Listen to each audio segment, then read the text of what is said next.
multiple folks coming from different places, coming from different moments in their own lives, coming from different conditions, and trying to get to some of that essence. How do you boil it down? What do you need to do beforehand to even set that up? So that's some of the purpose, and when we're talking about entry points and folks coming into this, how do we describe what's happening? This is part of our political framing. So we're trying to get to something that lays out that landscape. We have a lot of information, but how do we make sense of it? That's what the purpose of trying to do this, and to come to some agreement about what is happening, why, and then so we can develop strategies to deal with it. That's the next part, right? The strategy. So some of the questions that I felt like were coming up, just walking around to the different groups, naming what's different about this moment specifically. That this moment in time has its own characteristics. Naming that might be helpful. So this might be a way to take back to small groups when y'all are doing other PMAs. What are the commonalities inside the conditions?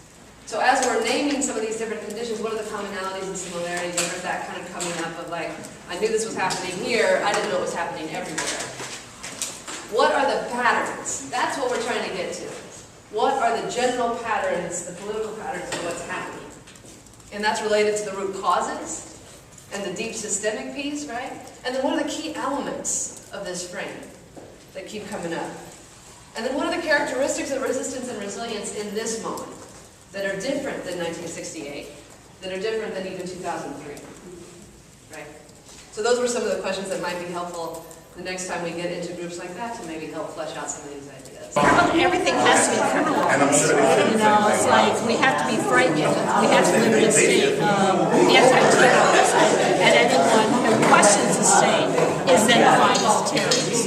You know, so that the criminalization, the dismantling of the public education system, the dismantling of the public sector, the criminalization of choice, you know, all comes together within this prison state that makes perfect sense, you know, because prison labor is free labor, you know, and I think there's also like a growing movement of mothers and mothers of color, especially in response to like attack, like birthright citizenship, like attack assaults on education for immigrant folks, and then all this the race and sex selection legislation that's been happening across the country, and billboards. It's like now I know at least in Georgia and some of the other states that have had stuff around the billboards that there are lots and lots of like mothers who are coming in the streets like, okay, wait, like this attempt to like shame us is not going to happen. Like we're not going to be shamed, we're not going to be blamed for genocide, it's not going to happen. And coming out in force against assaults on themselves and their own reproduction, and also in their own motherhood, and also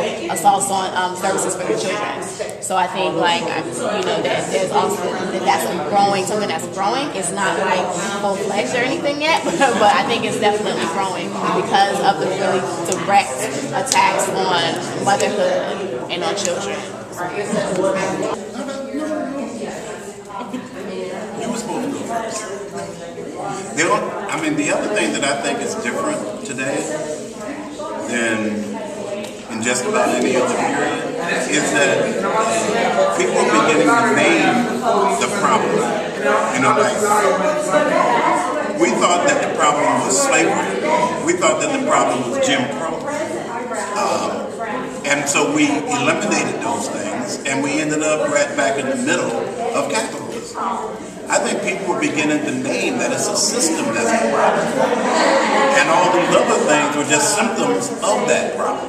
You know, and so I even think about the environmental movement and the whole climate justice thing. I mean, the thing that the climate justice thing have come out with over their last 2 international summits is that the roots of this problem of climate is capitalism. You know, and we're not going to be able to resolve it if we don't do something about capitalism. And I think that's new, you know, that people are getting away from just the symptoms of the problem and getting right to the heart of the problem. During the 2007 process, but even now, if I might, within the healthcare movement, you know, there's a lot of people say, for example, very, very concretely are trying to get single payer established in states, okay, which means a public health insurance for everybody. But in the course of doing that, some people are using the concept of states' rights, right, which is devastating for people in the South, because it does get back to that colonial question, right? So as each group, we're going to hear y'all's 2 minutes describing what this moment is. We're in a moment of in the beginning of a huge struggle. This was noted it was also noted that ecologically we're at a let's see, everything is all in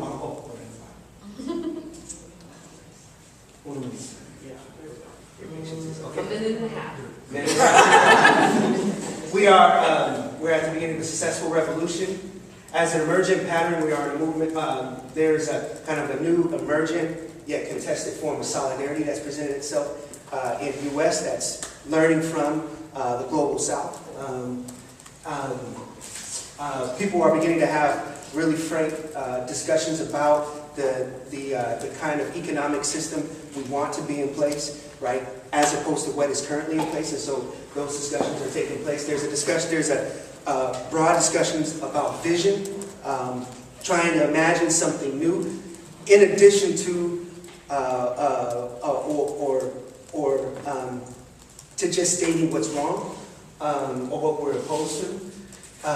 What's up? There is right now we're at a particular moment where we're seeing where there is a more kind of an emerging acknowledgement, right? An expanding acknowledgement of the role that the queer community has always played in movement building, and we're seeing women in leadership as the norm across movement building in the U.S. And the strategic historic role of women in movement building, period. So that's something that is becoming apparent.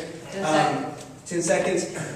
People are beginning to name the problem and locating it in capitalism and the economic system. And then lastly, there is popular political education, and the example was used with North Africa and Middle East, where there was a very aggressive and long 10, 15-year popular political education strategy that was apparent throughout that. But and it just was to make the point that political education and education in general played a very key strategic role in movement building, both abroad but also here in the U.S. as well. And so, and on the flip side of that, education and the crisis of education is also bringing new questions. Sorry.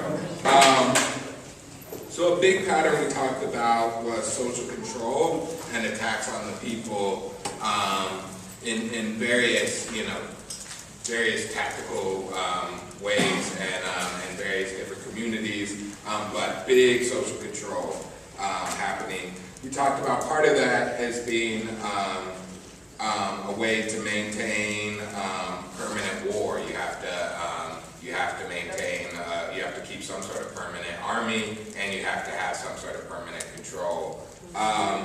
We talked about also that although there's a lot of new forms of social control, there's also sort of a recycling of old patterns of oppression, neoliberal sort of recolonization of land and markets. So it's some of the attacks. A lot of the patterns of movement response are directly related to that, because some of the attacks are so clear on specific communities. For example, mothers of color, there's these specific attacks, and so there's a lot of specific responses also of mothers of color who are uniting and building around, as a force in motion. As an example, we talked about more generally, there's an increase in numbers of young people of color and even more generally centering people who have been most affected by their lived experience, taking on leadership positions in social movement, which is a real pattern that we see in different ways, and maybe an indication of a strengthening of social movements. 10 seconds. 10 seconds. That's pretty much it.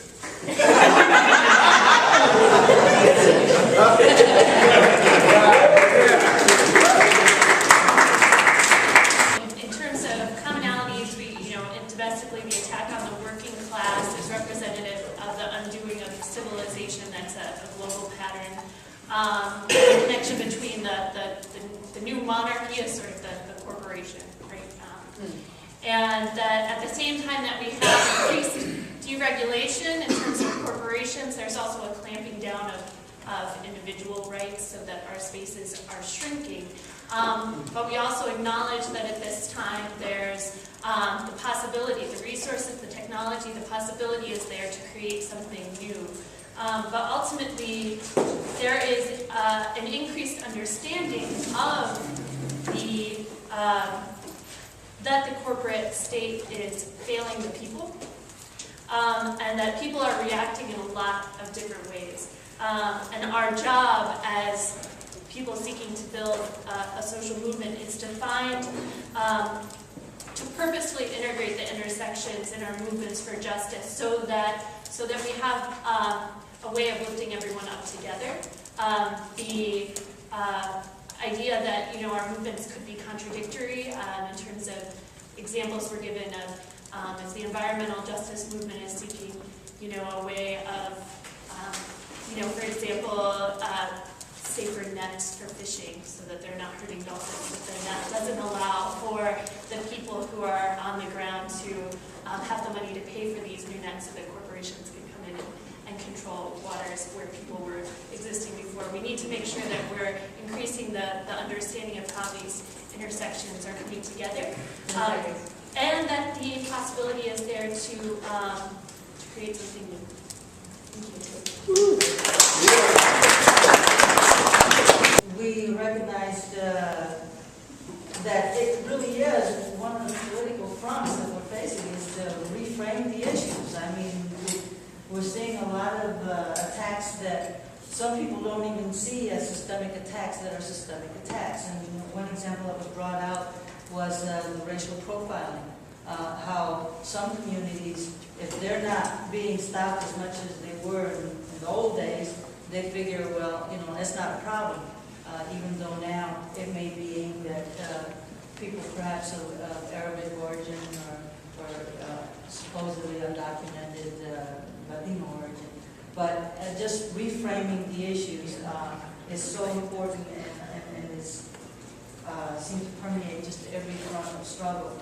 We looked at the foreclosures as an example of a systemic attack, and this transfer of social wealth into private hands is really an ongoing characteristic of the monopoly capitalist system that's in crisis. And seeing that it's not just a foreclosure crisis, it is a political crisis. Seeing that the budget cuts are not just an economic, quote-unquote, shortfall for governmental operations in the state, seeing it rather as a political crisis, a political issue. And that in fact, we could take any of these so-called budget cuts that are going down in all of these state houses and reframe it for what it is, and that is an inappropriate or lack of taxation, proper taxation of the super rich and the corporate